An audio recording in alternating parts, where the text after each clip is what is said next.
Avant de visionner cette vidéo aussi, je vous conseille grandement d'avoir déjà visionné la vidéo qui s'appelle la super culture en lasagne, coffrage botte de paille, je sais plus comment ça s'appelle exactement, mais super culture en lasagne, parce qu'il y aura pas mal de références qui rappelleront cette vidéo là, et puis si vous ne le faites pas, c'est pas très grave, ça marche quand même. Durant le tournage de cette vidéo, j'ai eu un petit problème de micro, du coup l'introduction sera entièrement doublée à l'américaine. Salut, aujourd'hui on se retrouve pour une petite vidéo où on va parler de compost, donc comment faire un compost tout en ayant une production de légumes. Puisque vous êtes nombreux à me le demander, voici un petit regard sur un de mes potagers. Donc là on est le 22 juin et on a déjà mangé nos premières tomates il y a quelques jours. D'ailleurs les tomates, il y en a qui sont plus grandes que moi déjà et je fais 1m85 à peu près. Et puis on va dire que tout pousse plutôt très bien.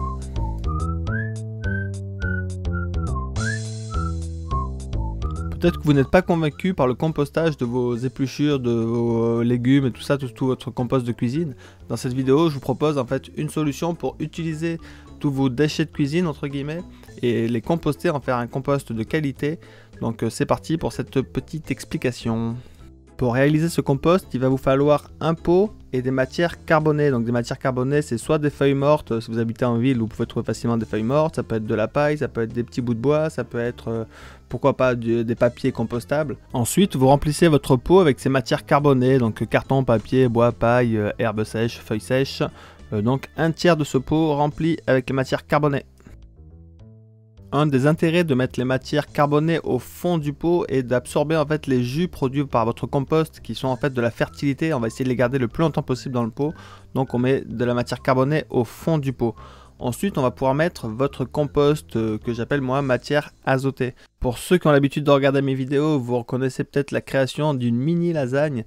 C'est pas faux, mais ça va me permettre d'aborder ce sujet sous un angle différent et surtout ça va me permettre de rajouter des éléments que j'avais oublié de faire la dernière fois. C'est vrai qu'en général, je fais mes lasagnes avec de la paille et de la tonte, mais on peut utiliser tout un tas d'autres matériaux. C'est vrai qu'en général, je respecte des couches carbone-azote, mais on peut également tout mettre en mélange, ça marche quand même bien, hormis qu'on perd le fait que le carbone absorbe les jus de la matière azotée, donc c'est quand même intéressant d'avoir du carbone au fond. Et un autre truc, c'est que par exemple des branches avec des feuilles, moi je les casse et je mets comme ça et j'ai déjà mon rapport carbone-azote, ça marche très bien. Et des zones de culture des lasagnes en fait, où j'ai juste mis des branches avec des feuilles et ça m'a fait des très bons résultats.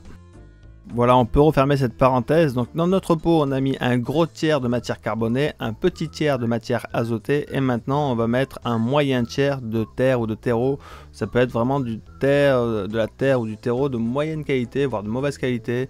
Je mets même de l'argile là du fond de la mare pour compléter et je vais mettre tout ça par-dessus mes matières azotées. Hop.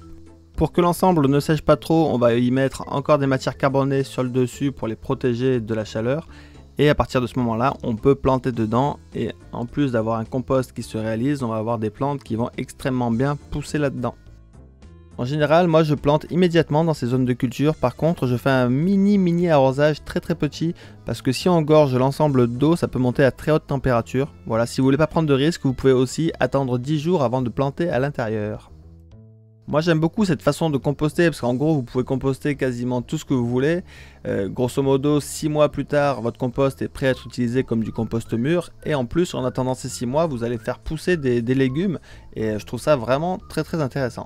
Pour ceux qui regardent mes vidéos depuis longtemps, vous reconnaissez peut-être le canapé sur lequel j'ai fait pas mal de vidéos. Les plantes qui poussent à l'arrière de ce salon en fait sont souvent cultivées dans des pots. Donc cette technique là en fait de compostage culture en lasagne. Celle de la dernière fois que je vous ai montré il y a à peu près 3 semaines, elle est là également et on voit que ça a très bien poussé.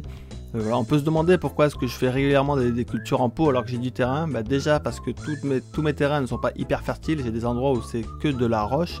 Et en plus moi ça me permet de faire des expérimentations pour pouvoir après proposer du contenu qui peut intéresser les personnes qui n'ont pas de jardin. Par exemple, si on n'a pas de jardin mais qu'on a des toits, on peut très bien cultiver des courges notamment grâce à cette technique de culture compost quoi. Après évidemment la plupart du temps je fais ça en pleine terre avec un décoffrage en botte de paille. Et d'ailleurs cette butte là en botte de paille, enfin cette lasagne en botte de paille là, à l'intérieur j'ai calé une vitre pour qu'on puisse observer en fait le compostage. Et on voit qu'au bout de 2 mois, en général, les matières sont vraiment bien compostées, que la vie du sol a bien tout digéré et ça se transforme très rapidement. Donc le fait d'avoir installé une vitre à la place d'une botte de paille, en fait, ça me permet de pouvoir observer le comportement et d'expérimenter, d'analyser tout ça. En plus de la vitre, on y met quand même de la paille pour éviter que la lumière ne frappe sur la vitre et ça perturberait en fait le résultat. On n'aurait pas les mêmes résultats, on a même des plantes qui pousseraient sur le côté avec la lumière. Donc on met de la paille en plus de la vitre.